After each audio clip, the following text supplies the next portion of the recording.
A p-type semiconductor has acceptor level 57 milli electron volt above the valence band. The maximum wavelength of light required to create a hole. ठीक है, situation ये है कुछ इस तरह की कि ये आपका है बैलेंस बैंड, ये आपका है कंडक्शन बैंड, ये आपका है बैलेंस बैंड, और जो एक्सेप्टर एनर्जी लेवल है वो बैलेंस बैंड से थोड़ा सा ऊपर है,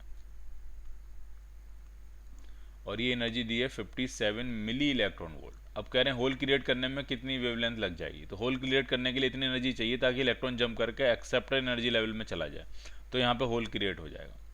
तो इतनी एनर्जी तो चाहिए ही चाहिए ताकि एच सी बाई लेमडा जो है वो आपका जितनी एनर्जी रिक्वायर्ड है उसके बराबर हो जाए 57 मिली इलेक्ट्रॉन वोल्ट, यानी 10⁻³ इलेक्ट्रॉन वोल्ट के बराबर। सॉल्व कर लेते हैं। एच सी की वैल्यू कितनी आती, तो एच सी की वैल्यू आती 12400 electron volt into angstrom upon lambda is equal to 57 into 10⁻³ electron volt. तो इलेक्ट्रॉन वोल्ट से इलेक्ट्रॉन वोल्ट कैंसिल आउट हो जाएगा, तो लेमडा मिल जाएगा आपको कितना 12400 अपॉन 57 इंटू 10⁻³ -3 ऊपर जाएगा तो +3 बन जाएगा। 57 से ये कैंसिल आउट होगा तो 2 पॉइंट समथिंग आएगा। तो जो आंसर लग रहा है वो मुझे लग रहा है कि सी पार्ट आंसर होना चाहिए। पार्ट्स वगैरह भी देख लो, 200 2 जीरो और 5 जीरो होने चाहिए, 1 2 3 4 5, हाँ सी पार्ट आपको आंसर मैच कर जाएगा। Which one is in the forward बाइस, तो फॉरवर्ड बाइस के लिए पी टाइप को पॉजिटिव से कनेक्ट करना होता है और एन टाइप को नेगेटिव से, तो बी पार्ट जो है वो है फॉरवर्ड बाइस। द फॉरवर्ड बाइस डायोड, फॉरवर्ड बाइस में पी टाइप हायर पोटेंशियल होना चाहिए, एन टाइप लोअर पोटेंशियल होना चाहिए, तो ए पार्ट आपका फॉरवर्ड बाइस है। क्योंकि अगर हम पी टाइप को देखेंगे तो एन टाइप के कंपैरिजन में हायर पोटेंशियल पे है, एन टाइप आपका -2 वोल्ट पे और पी टाइप आपका 0 वोल्ट पे। तो आंसर बन जाएगा आपका A part. In a circuit given below the value of the current is, ठीक है, कितनी करंट होगी, तो पी एन जंक्शन जो है वो फॉरवर्ड बाइस में है, फॉरवर्ड बाइस में तो उसको अगर हम आइडियल माने तो उसका कोई रेजिस्टेंस नहीं है, और कोई रेजिस्टेंस नहीं है तो जो करंट की वैल्यू होगी वो होगी पोटेंशियल डिफरेंस 3 वोल्ट का है और रेजिस्टेंस 300 ओम का है। तो करंट आपकी आएगी 10⁻² ampere. B part. In the current, what is the current in the circuit, in the current in the circuit shown below. अब इसमें अगर आप पीएन जंक्शन डायोड को देखोगे तो पी है लोअर पोटेंशियल पे, एन है हायर पोटेंशियल पे। पी का पोटेंशियल -4 वोल्ट है और एन का पोटेंशियल -1 वोल्ट है। तो ये तो है रिवर्स बायस, और रिवर्स बायस में करंट क्या होती है 0 ampere. A part. In the case of forward biasing of PN junction, which one of the following figures correctly depicts the direction of flow of carrier? तो forward biasing में तो diffusion current dominant current होती है, और diffusion current में जो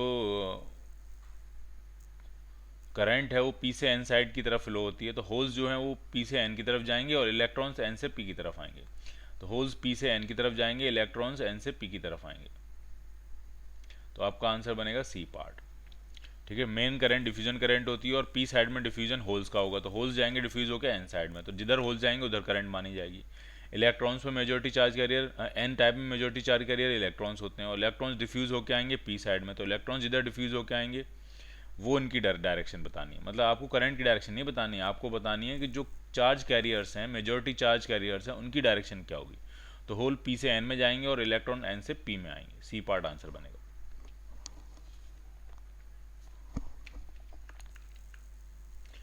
विच of the following is a reverse bias, तो reverse bias simple है, पी टाइप होना चाहिए लोअर पोटेंशियल पे, एन टाइप होना चाहिए हायर पोटेंशियल पे, तो सी पार्ट रिवर्स बाइस है। कैसे, पी टाइप है -10 वोल्ट पे और एन टाइप है 0 वोल्ट पे, अर्थिंग कर रखी है, अर्थिंग का मतलब 0 volt.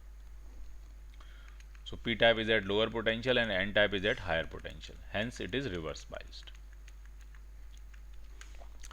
Which of the following is reverse bias diode, ठीक है, फिर से वही बात कि रिवर्स बाइस आपको ढूंढ रहा है, तो ये बन गया रिवर्स बाइस, जिसमें पी टाइप जो है वो लोअर पोटेंशियल पे है with respect to N type, N type -10 volt, तो पी टाइप जो है वो -20 वोल्ट और कम पोटेंशियल पे है, तो ये है reverse bias. In the given figure which of the diode are forward bias, और फॉरवर्ड बाइस देखना है आपको, ढूंढते हैं, ये है फॉरवर्ड बाइस, जिसमें जो पी टाइप है वो हायर पोटेंशियल पे और एन टाइप लोअर पोटेंशियल पे, ये है फॉरवर्ड बाइस, और भी मिलेंगे फिर। ये तो भाई रिवर्स बाइस है। ये है फोर्थ है फॉरवर्ड बाइस, जिसमें पी टाइप -5 वोल्ट पे और एन टाइप -12 वोल्ट पे, तो पी टाइप का पोटेंशियल एन टाइप से ज़्यादा होना चाहिए बस। ये है फॉरवर्ड बाइस पे, जिसमें पी टाइप 0 है और एन टाइप -10 है, तो 3 तो फॉरवर्ड बाइस मिल ही गए आपको, 2, 4 and 5। Answer will be B part. For the given circuit of PN junction diode which of the following statement is correct. ये सर्किट को अगर आप ध्यान से देखोगे तो ये फॉरवर्ड बाइस का सर्किट है, और फॉरवर्ड बाइसिंग में इस आइडियल अगर हम माने तो इसका रेजिस्टेंस 0 होता है, तो सारा वोल्टेज जो है वो V आप कौन कंज्यूम करेगा, ये रेजिस्टेंस R कंज्यूम करेगा। ठीक है, तो in forward biasing the voltage across R is V, तो आपको ए पार्ट आंसर मिल जाएगा।